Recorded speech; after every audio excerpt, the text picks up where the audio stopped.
普通的小市民，你很开心，哇，今天放假了。但对你来讲，放假一天不会死嘛？但是从企业和整个国家的角度来看，它是非常非常的严重的，因为那4天的延迟假期，对马来西亚的经济1天的损失是数以亿算的。上游公司一直在赚钱，每年几百个亿在赚钱。为什么我们中小企业的钱越来越少？为什么税收都是我们在还？门牌税、水电费啊，最低什么薪水我们去承担，假期我们去承担。但是现在油起价，上游公司赚钱嘛？为什么不叫他们补贴呢？钢铁起价你不是赚钱吗？洋煤起价你不是赚钱吗？他国家强大，收了那么多的税收啊，打贪赚了那么多钱，钱去哪里？油涨价，人民负担。降货给人民，降货给企业，什么要涨价都是人民在买单。是一个企业家，我是商会的代表，我很好奇 question mark， 叮叮 why，where's money gone？ 所以到头来，唯有政府赢，其实我们企业包括人民都没有赢过。很多老板都在问 AI 到底能不能够帮我赚钱呢？4月29号，我们将会举办一场专门为大马的中小型企业打造的 AI 实战论坛。这一次的主题非常的直接，用 AI 砍成本、拼业绩。我们邀请到许多专家在现场教你如何使用社交媒体 AI 搜索，让你的客户主动的搜索到你，而不是花大钱投广告却赚不到钱。另外呢，刘哲涵博士也会在现场手把手教大家如何把通讯软件变成一个自动报价、自动成交的 AI 销售冠军。最重要的就是呢，我们要帮你用低成本的 AI 工具取代那些琐碎重复的工作，真正做到降低成本、增加效率。不要再观望了，因为你的对手已经在使用 AI， 现在就马上行动。购票请到 caijin.my/AI， 那就是 caijin.my/AI。你好，欢迎收看BFM 财经所制作的由BFM 财经所制作的。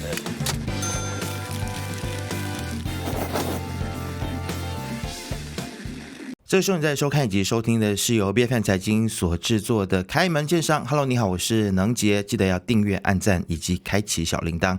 今天来到我们节目当中的呢，这一位，他可以算的是在商界当中一位非常敢怒敢言，而且呢非常了解马来西亚中小型企业痛点的一个重量级的来宾啊。我们今天来欢迎万利兴集团的主席大头雷志雄，欢迎你。你好，非常开心啊！今天能够来到 BFM 的所有的听众这里，分享一些关于我国的经济还有个人的问题，包括我们企业所面对的种种现在的经济的打击。是，其实我在这个 AI 上面呢，请 AI 写一个开场白的时候呢，他就讲说你是一个敢言的领袖哦，敢怒敢言。然后最近真的你在这个网络上面呢，针对特别是在开斋节之前，其实政府突然间宣布这个假期的时候，你就提出你的想法，感觉上你应该是反对的，是吗？可不可以跟我们讲为什么你反对呢？可能在普通一个打工一族或者公务员来讲，1天的假期是非常的开心，我也替他们值得开心。我觉得4天假期其实不够的，最好政府能够让我们放假1个星期。但是这个放假的事情由谁来买单？虽然小小的1天的假期，我可以看到的是整个企业的成本在增加，比方说我们农历新年、开斋节等等。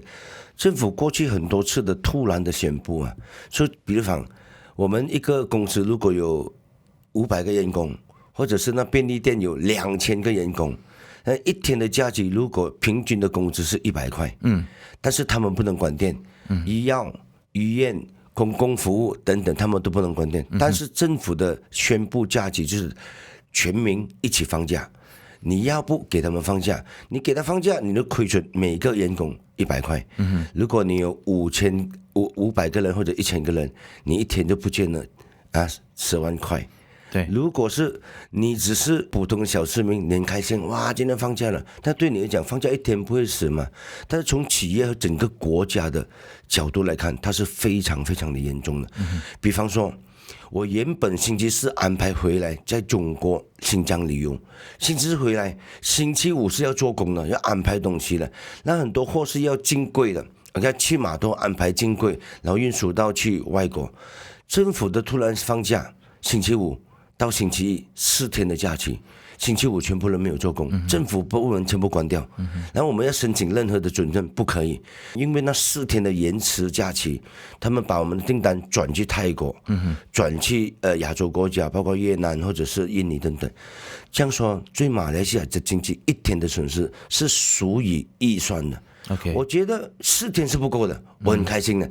最好政府可以宣布1个星期，让全民共欢庆祝佳节，但是政府要有补贴，不是你一个人或者政府的一个宣布，你就好人企业家来买单。但到最后我们增加成本，计算在谁的身上？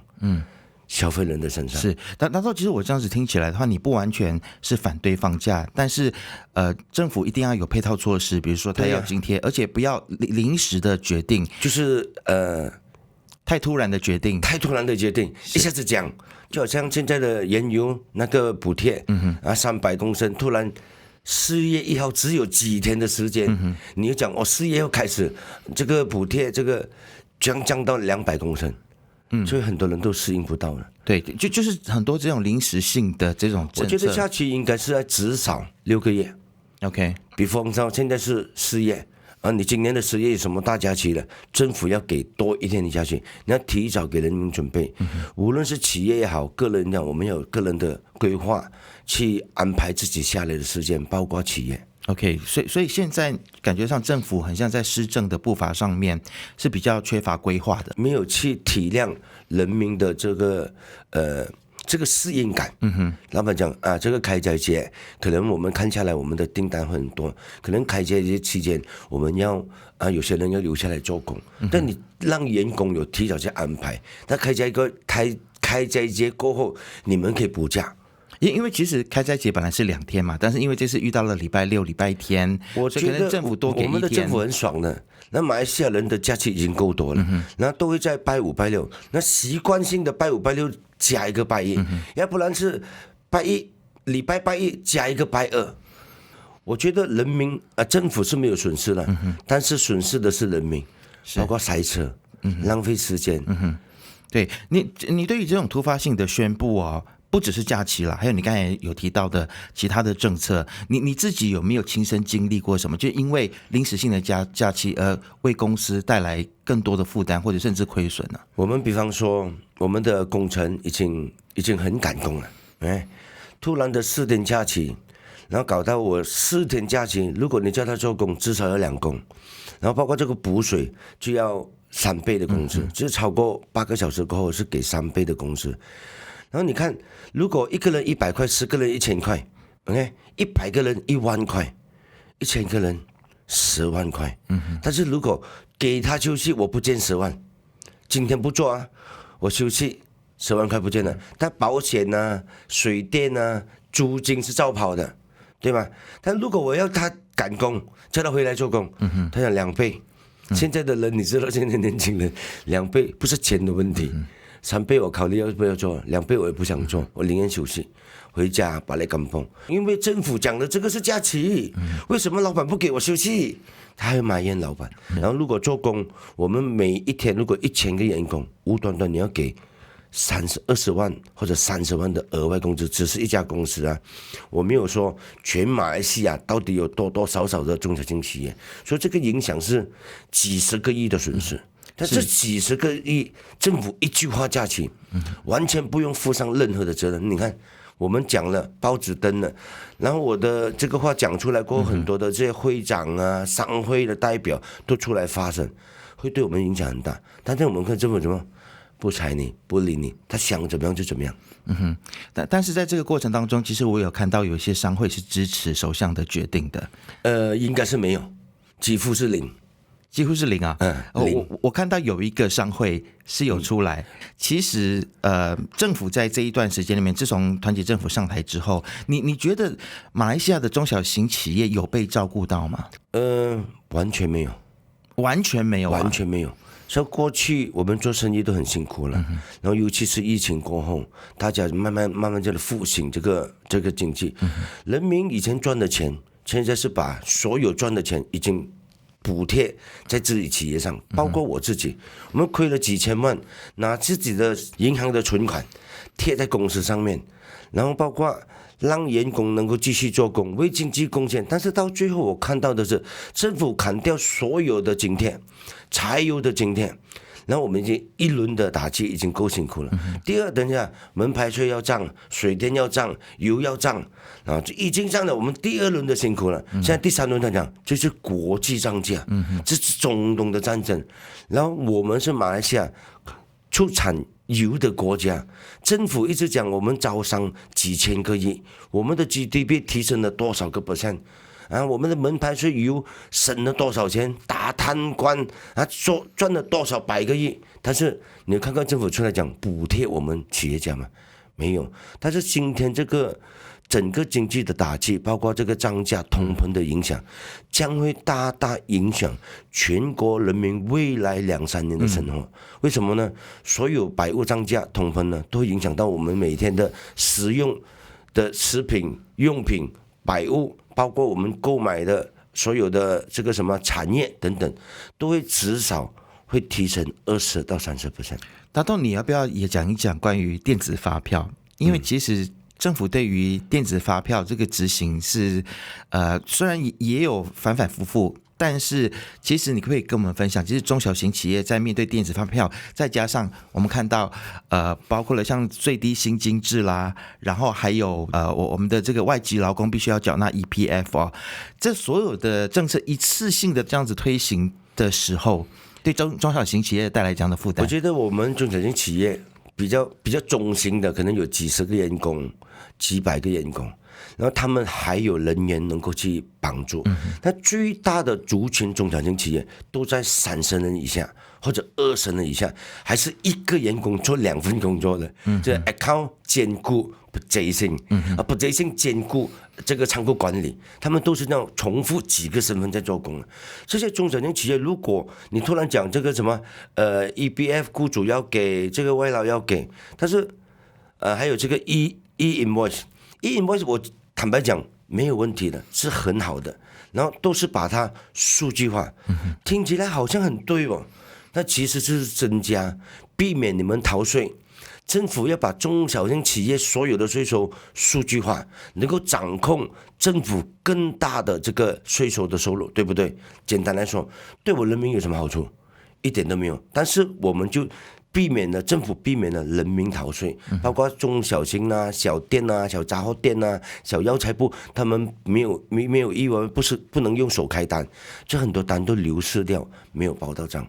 政府把这个义务实行呢是没有错的，我也支持。当然，企业有赚钱一定要缴税，国家才能强大。但国家强大，收了那么多的税收啊，打贪赚了那么多钱，钱去哪里？油涨价，人民负担。嫁祸给人民，嫁祸给企业，什么要涨价都是人民在买单，那政府赚的钱去了哪里？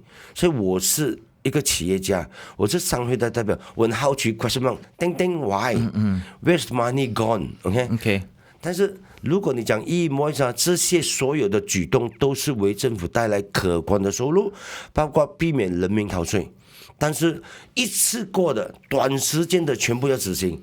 你没有给我们企业家、中小型企业去适应，我们需要人手，调动人手去适应，去买software，没有software补贴吗？没有，你们自己买software，你们增加人手，有任何的税收补贴吗？没有，所以到头来全部都是增加中小型企业的负担，但是只有看到唯有政府赢，其实我们企业。包括人民都没有赢过，所以我可以讲，2025年是一个很艰辛的一个年，但是我们也度过。企业家是打不死的小强啊，我们在这适应、去面对、去帮着经济、去度过这个难关。但是很多的企业家，我胆敢跟你讲，我身边的朋友已经有年纪了，50-60岁的，他做得很不错。他讲我已经把我全家人移民到去纽西兰，移民到去Australia，移民到去新加坡，包括香港等等，或者台湾。他把所有的产业卖掉，套现，把钱移走去外国。所以他说你意思是说，有些可能他受不了的，或者他受不了，他对这政府、他本来做对这国家得很好，但他已经放弃了，他就放弃了，他就干脆就离开，他已经不想再待留在这个国家，没有希望了。他把他的后代移到去新加坡啊、香港比较稳定，这个经济发展比较稳定，国家政策比较正确、比较明朗、比较透明的国家，所以他们只是在这里什么？租一个办公室，租一个公寓，租一个工厂，慢慢的做，等退休。他保留着马来西亚的这个 resident，我们的公民权，拿着 IC 享受着人民应该有的公民的权利，拿着 IC 去投票，但是他不想把这里留下任何的希望和期待，所以我觉得我非常的失望。然后很多的人才流失，我们讲当今我们登报纸，以前大把人在找工啊，在登报纸啊、JobSit 啊、Facebook 啊，放上去没有人，你不想要的人才来了一堆。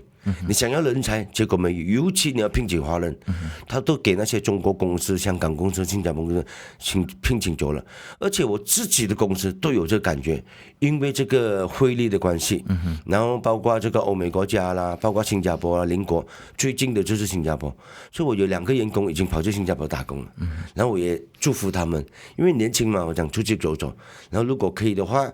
学习了过后，体验了过后，最终不要理想背景，能够的话在马来西亚留下来发展，因为马来西亚毕竟是我们的国家。但是你知道吗？你去新加坡比较安静，比较稳定，没有什么那种种族冲突，没有那些极端人士的一些伤害各种族的一些语言，所以你会很舒服在那里。你觉得你是一个什么一等公民，被尊重，而不是被打压的。当这些事发生的时候。我们的华人部长全部点，然后我们的首相没有出来讲话，他反而是增加一些语言，把那个话讲得更重，所以我们非常的失望。我希望国家在以前独立都是多元种族国家，然后华人对这个国家的贡献有目共睹。我希望政府应该从谨慎的去考虑，用多元的这个治国的方针。这个中庸的治国的方针理念来治国，让所有民族能够团结，这场懂吗？你真的很开心，你去了懂吗？那隔壁点吗？他买不good点，他隔壁买那些马来人，这里印度人买罗迪加奈，他说他们给我马来人、华人坐在一起，你吃你的猪肉，我吃我的罗迪加奈，他吃他的干巴米，完全没有问题。为什么以前吉隆坡也是一样，西马也是一样？为什么今天会有这样的东西？就包括雪州不能养猪，这也是我们非常的失望。60多年来，我们雪州有多少的猪农？你知道吗？你要搬去其他州，如果其他州也效应不能养猪，难道我们吃不新鲜的猪肉吗？我们想要吃新鲜的鱼菜、猪肉、牛肉、鸡肉。我相信有猪跟我们一样，完全养猪是没有问题。吸毒场可以扩建，为什么养猪场会有毒呢？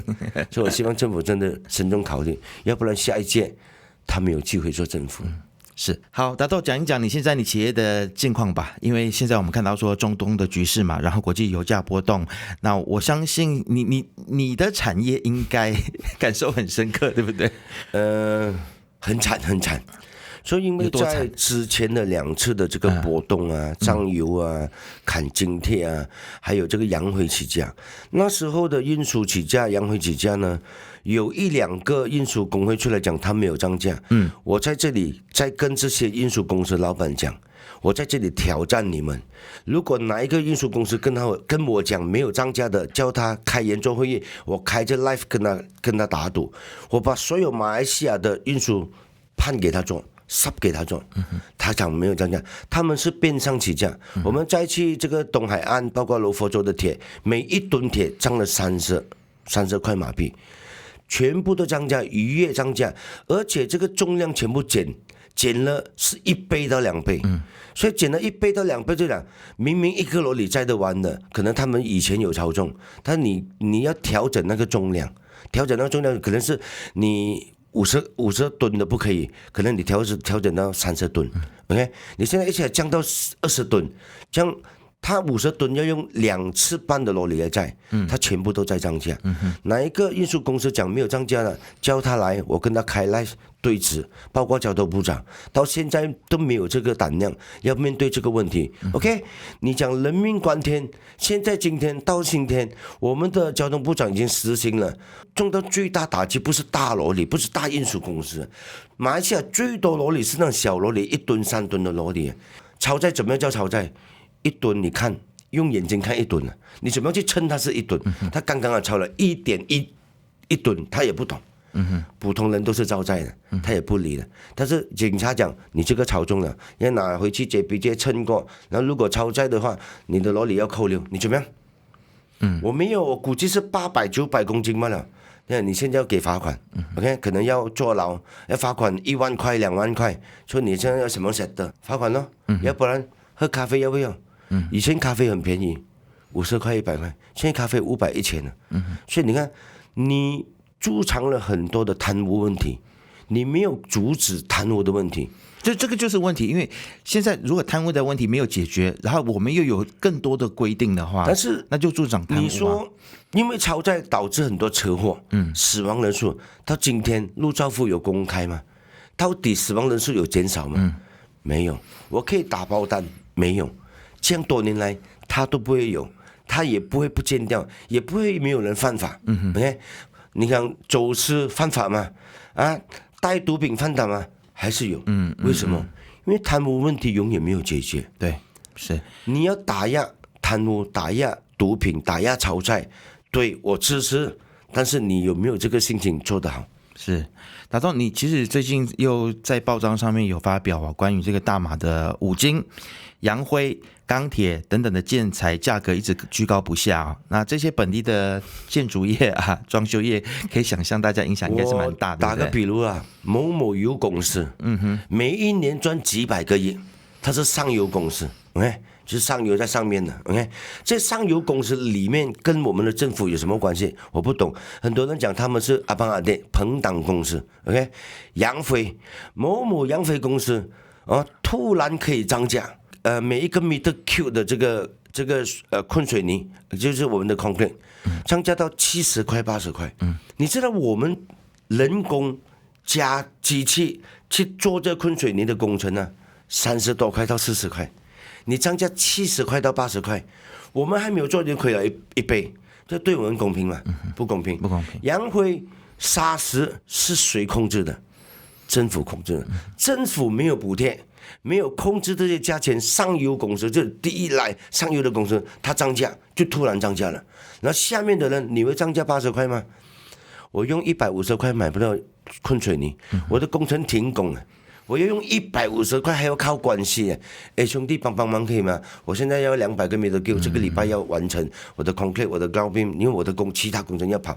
如果没有的话，我延迟每一天被罚款15千、20千，这钱谁给我？所以你看，我们是真正的是被打击。所以我想，政府没有透明的讲解，为什么上游公司可以涨价？但是价货带在我们中间，我们这些是微经济在出钱出力买原料回来，请工人请外劳去做到成品好了过后卖出去，我们才赚那么一点点的钱。但是现在油起价，上游公司赚钱嘛，每一年赚几百个亿，但是为什么不叫他们补贴呢？为什么每一年赚几百个亿，现在油起价，你不是赚钱吗？钢铁起价你不是赚钱吗？洋灰起价你不是赚钱吗？为什么中小型企业要承担这个所有的费用？但是我们没有办法的，涨价不是涨价咯，贵来就贵卖咯，1块钱来我就卖1.2块咯，2块钱来我买2.2块咯，就是这样。我赚我应该赚的东西，但是谁买单？人民买单。未来的通膨将会影响所有人民的这个生活，我们已经够辛苦了，然后我担心的未来这个人民的生活更加辛苦，所以我才会发生我没有运输公司，我买人家的货，人家是运输公司，他们用一些网络水晶来攻击我，我根本都蹲 K。你看到那账号都是假的小号，我根本都蹲 K。你看到真正的企业家在骂我吗？你看按赞的人比讲话的人多，就知道人民是支持我想的话。你会发现说有网军在攻击你吗？都有啊，包管你看任何的报道出来都有网军呢，因为我们现在的我讲垃圾政党 ，OK， 这垃圾政棍养了一堆，你没有听说过我们的政党养了一堆，每年花费多少个亿、多少千万去用网络来洗白自己的错误，洗白自己的罪行，来泼墨自己有多好。一个人讲哇，这个人很好啊，那个人讲是咯，他很好啊。那你讲现在不能涨价，我讲的 ，OK？为什么突然涨价？为什么没有补贴？他们讲这个是中东的问题，这个是美国政府的问题，这是谁来的？全部假账号，他游说人民去讲到，把他们过失、他们错误讲成他们没有错，这些是世界中东的错。但是我们要政府来做什么？我们每年缴税去养那一般政府，但政府除了收税以外，但是人民有问题，经济有问题，油涨价，中东打仗，他没有去未雨绸缪。第一，第二，他没有去体恤人民企业家的辛苦，门牌税照涨，油的津贴砍掉，然后油涨价。嫁祸给人民，嫁祸给企业，涨就涨了，这不关我的事，这是中东的问题。你看，我要政府来帮忙，我不如不要政府是更好。是，所以现在油又涨，然后五金又涨，建筑材料又涨，洋汇又涨，就是你自己觉得说这个通货膨胀应该是避免不了的了。现在已经有了，已经是 ING 进行式了，已经 ING 在进行着了。OK， 你看下来呢，可能2个到3个月呢，你会看到我们的食品也涨价了。可能8块钱、9块钱的面开始没有了。我们的渔船呢，载鱼的渔船呢，要打多少公升的油出去一轮回来？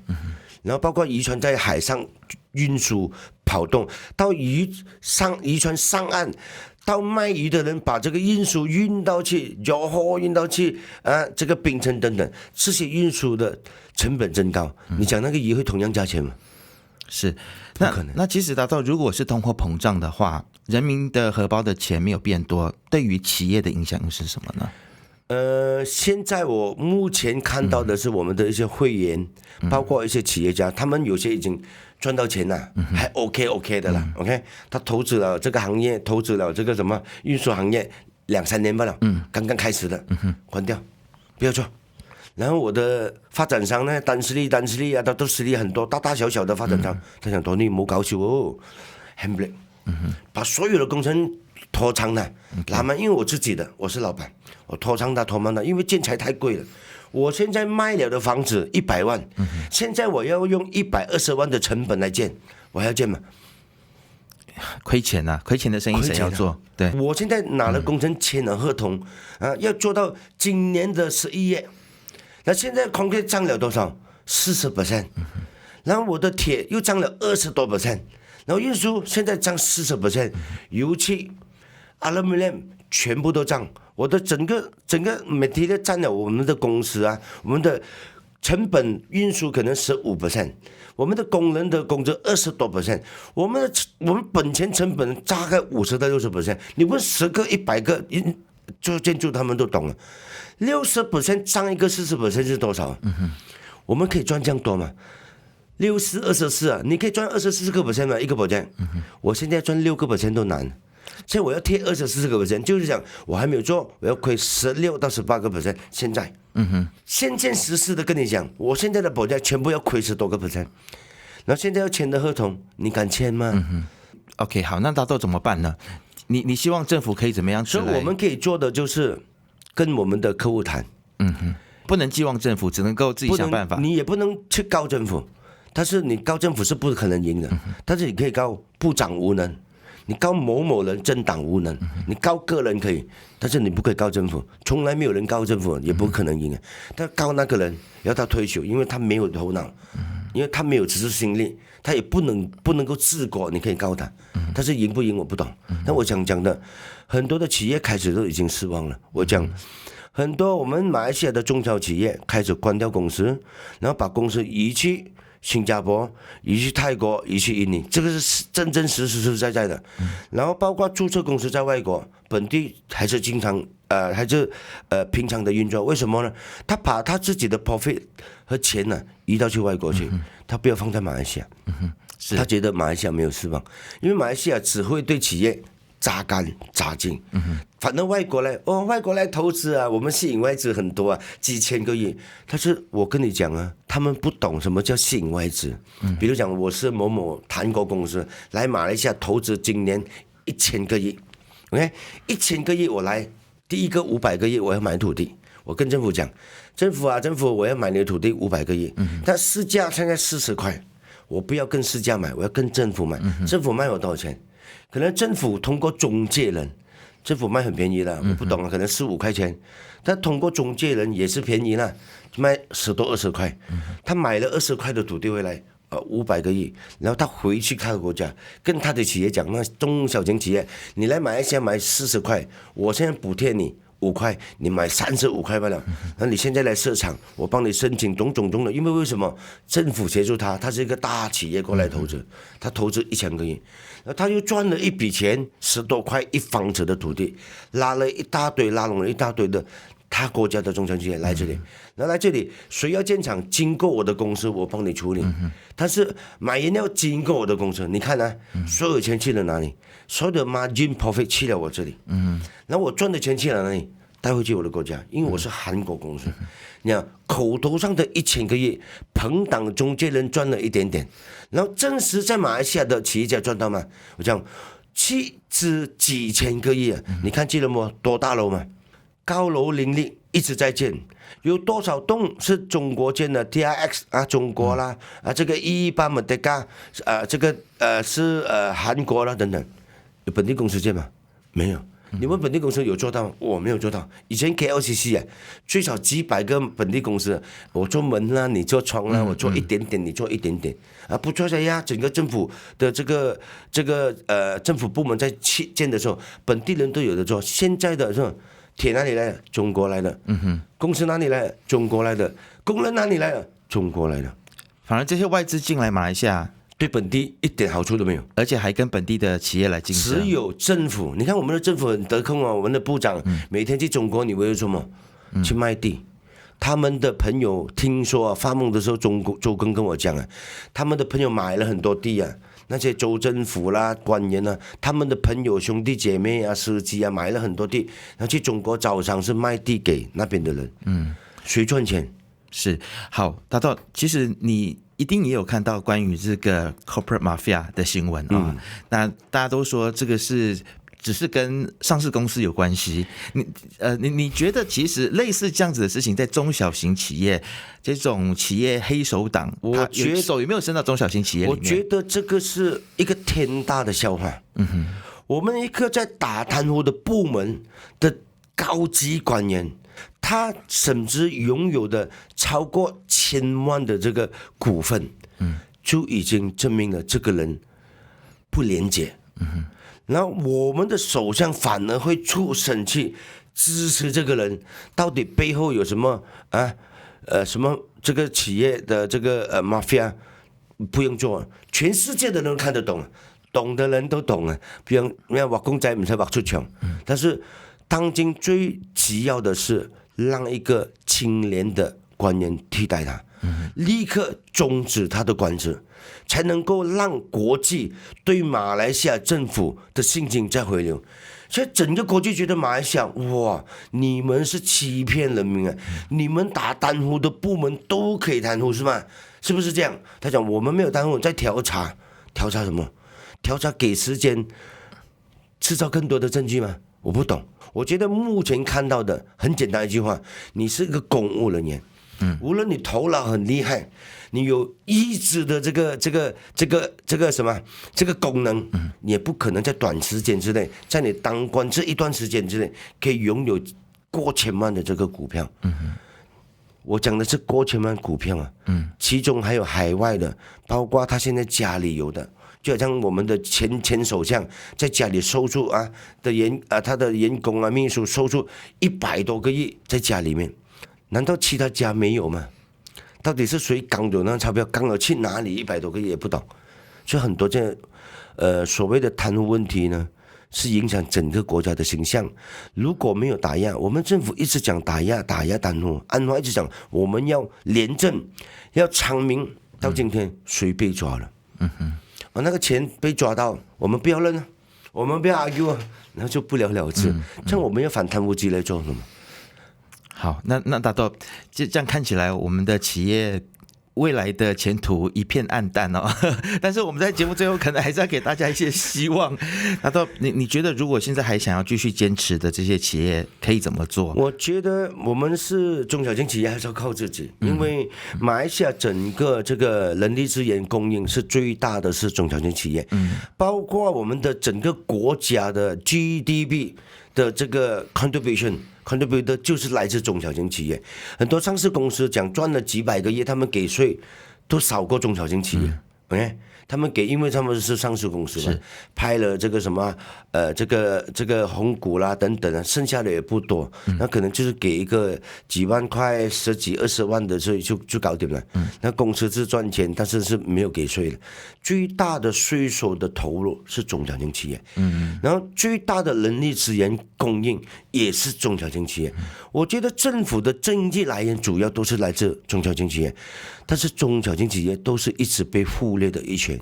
我在这里呼吁政府呢，谨慎地考虑，中小型企业是占领整个马来西亚最大的人力资源，包括贡献整个经济的这个 GDP。然后我想，中小型企业的企业家都是非常的强，从零。政府没有资助我们自己开店，在路边卖那些人嘛，到在上店租一间小店，卖那些人嘛，到开分行，到去 shopping mall，到做连锁，谁帮助过我们？我们是从零到这。